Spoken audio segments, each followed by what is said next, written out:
an update. It's been a busy year. I don't think I've gotten around to doing one. I've been replacing a lot of palms and a lot of trees, a lot of moving stuff, still moving stuff, because like a lot of the debris, if you cut something down, you have to put it in a small bucket a little bit at a time, otherwise they won't pick it up. It's been a process, but so far, up here in the front, this I put in earlier this spring, a month or two after the freeze. This is Adelaia Cahoon. It will become very large. It was in place of the Royal that I lost to 23 degrees. Did not come back. I'm hoping this one will do really well. It's been very slow, but it is one of my favorite palms. It's a very long, arching, kind of like an eruption of fronds out of the ground. The fronds will reach lengths up to over 30 feet long. So this is just a very small juvenile, even though it's about 6 feet tall, and it's got that heel on the back, and that heel will drag it deeper into the ground until it's ready to trunk. Very slow. It won't trunk for probably another decade at least, but they definitely are very neat, very neat looking palms.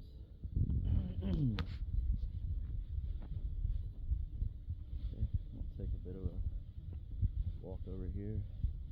I did lose the Becario Phoenix Alfredii up front. It started to come back, and then it just kicked the bucket a few months after. We did lose the Royal Poinciana, and most people's will come back from the base, but we got the beetles, like small beetles, started eating it from the inside out, and it just didn't come back. So I ended up planting another one. We'll see which one of these does better, and it should replace it. We can have a look at a few of the other palms. This is an Adelaia crassus patha. Very rare and endangered Adelaia. Did not like the cold one bit, but it is coming back. Not fast, but it is coming back. It was a very rough winter with, in a 2-day span, 27 hours below freezing. It was very unfortunate, but we had probably well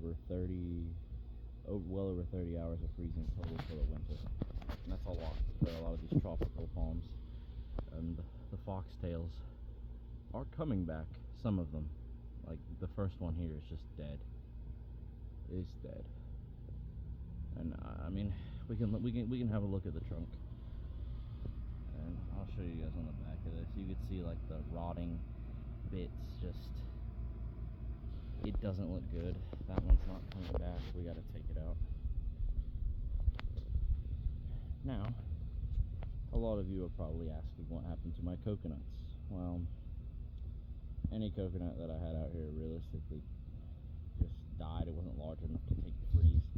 My Fiji was too large for me to wrap, and I mean it was really large. The fronds were huge, and I wasn't gonna do any protection efforts.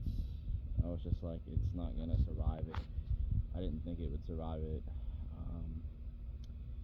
and I ended up getting a propane tank with a heater attached to it.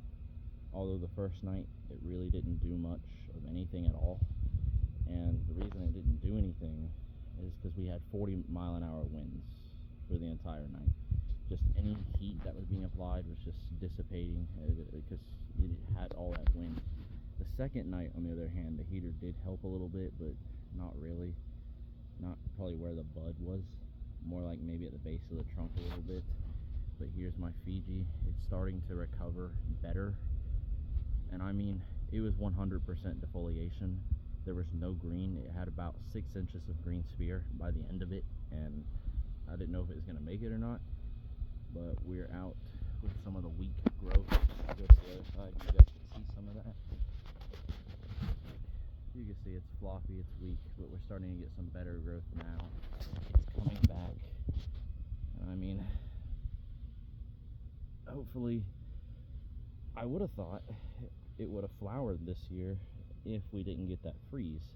But with the freeze knocking it back and it's not going to recover for probably a full 2 years, I wouldn't expect it to flower. But after the recovery, it should hopefully flower for the first time, and hopefully we'll have coconuts.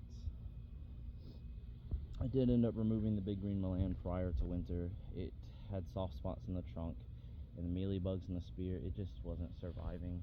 It wasn't showing any good signs, nothing. So I put a Copernica Folensis here, the 7-gallon. It's starting to open a new leaf. The bottom 2 leaves died almost within 48 hours of being planted, so it did take a slight shock. They're very root sensitive, but it is growing well now. And we'll go take a walk over here. So this area, I've completely redone it. Kind of tried to make this into a garden bed. I've mulched most of it. I've laid some of the bricks. I just need to do an outline of the bricks. It should be done by the end of summer.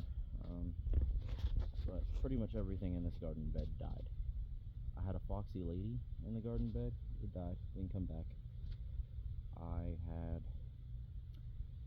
king palms, they just didn't come back. Nothing, well, 2 palms survived it. One of them being this Adelaia batracea. I know you guys are probably asking for an update on that as well. 100% defoliation.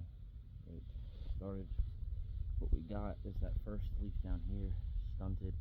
The next one's still stunted, and this one right here is not as wide as it used to be, but it's probably about at the same height. So this one looks really good, and that new spear that's coming out, it seems to be growing pretty quick now, faster than the Adelaia up front, but this one has been in the ground for over a year, so it does have a better establishment. Now, the Becaria Phoenix Sulphuretii up front died. This one defoliated. The only green it had on it was this little bit here, and it's coming back fine. Slowly but surely, it's coming back. And we'll walk over here and take a look at this. This is the other Becaria Phoenix Sulphuretii I planted after the freeze. It's a little bit larger. It's been really slow. It's opened about 1 leaf the whole summer. I mean, granted, I watered it for just the first few weeks of establishment. I really let the rain do the rest. Like, I'm not home all that much, so I don't do too much watering. Maybe for the first few weeks whenever I can. But after that, they're kind of on their own. This is a Chamberonia macrocarpa. It hasn't opened this leaf. It hasn't pushed a new spear. It's kind of burning up. I think it gets a little too much sun. If it doesn't end up doing well and it doesn't push a new spear by the end of the year, I might replace it with something, because I have some other palms I'd like to plant. And if it's just not going to thrive, then we'll test out another palm.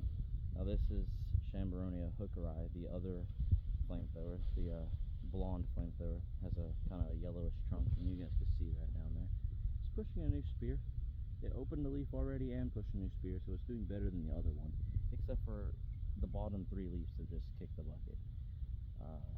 It doesn't seem to want to hold many leaves, which, it's got 2 leaves. I mean, it's growing, it's pushing. This one, on the other hand, will hold its leaves, but it won't push any new growth.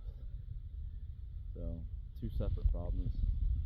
If this one ends up losing all of its leaves and it just comes down to a spear, then I'll remove it as well, and I'll put something else in its place. I've got a couple other palms. This one is Becaria Phoenix fenestralis, the Windows version, the window pane palm. Kind of neat. I like this Becaria Phoenix better than Sulphuretii. Looks more like a coconut, and coconut's my favorite palm, so, but it's just less hardy than it, so I figured I'd give it a try. It's doubled its size since I got it. It's been fast. It's produced 3 leaves, and it's working on its 4th since I've got it. So, probably out of any palm that's produced the most leaves this year. So it's been a year of recovery.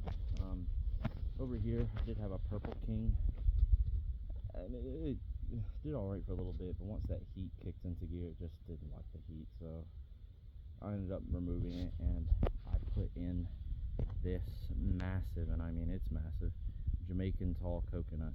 It's probably about 7 to 8 feet at the tallest frond, and it's just a seedling. It's a strap leaf seedling. The fronds have not gone pinnate yet, and I'll take you guys down here to have a look. It's a new leaf. These leaves are just, they're huge. And you guys can see it's got a lean on it. It's got a nice orange petiole to it. This is a pure Jamaican tall. Very excited to watch this grow. Hopefully we get a warm winter this year so this thing can get some size to it, like my Fiji, hopefully the trunk. Because when they get bigger, they kind of can take the cold a little better. Because a coconut this size will not survive a freeze like that. So I'll take you guys over to where I keep my seedlings so you guys can see some of the seedlings that I'm growing.